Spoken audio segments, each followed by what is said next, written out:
Hi, I'm Graham from Access Inc. and today I'm going to be talking about the difference between compliance and accessibility. So what I want to illustrate with this website, the EDF Energy website, is the difference between conformance, which is actually conforming to a set of guidelines like WCAG, and accessibility, because what we have here is a menu system that technically conforms.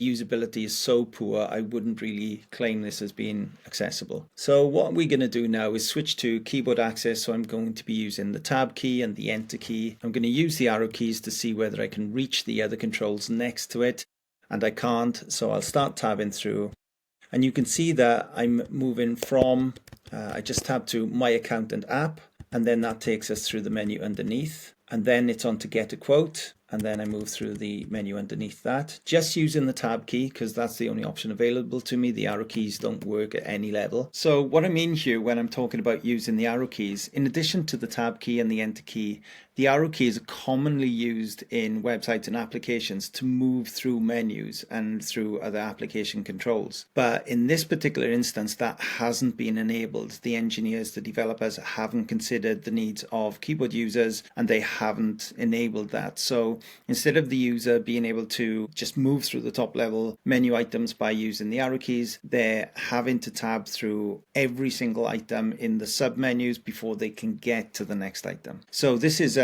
when I'm talking about knowing you can use the arrow keys, I'm talking about the engineers, the developers, knowing that they can use or knowing that they can enable the arrow keys for the user. So you can see that it's taken me a little bit of time to get through the menu system in this way. And then when I come to the last link in the third menu and press tab again, it switches to small business up at the top menu. It took me a while to figure out what was actually going on here.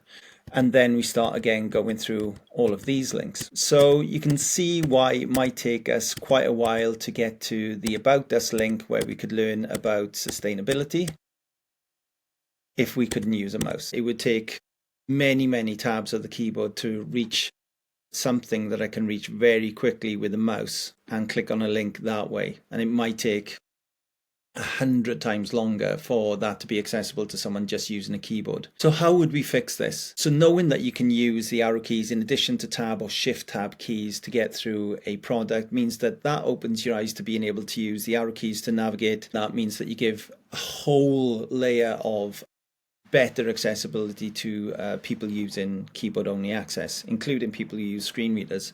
But the other thing about this is this menu really optimized? Is this really the simplest menu that EDF Energy could come up with? Because even for somebody who doesn't have any access needs, there's an awful lot going on here, and finding the page that you're actually looking for requires quite a bit of moving around. It's actually quite difficult, and I've made mistakes many times while trying to do this demo. Technically, this would conform with the Web Content Accessibility Guidelines, WCAG 2.2 AA, but in reality, the accessibility is really poor, and I'd question whether you could even claim that this is an accessible product. So I think the key takeaways from this, if you're going to design menus, make sure that they're keyboard accessible, not just for compliance sake, but also to make sure that the user experience is good. Don't require someone to use 100 different clicks to get to a menu item.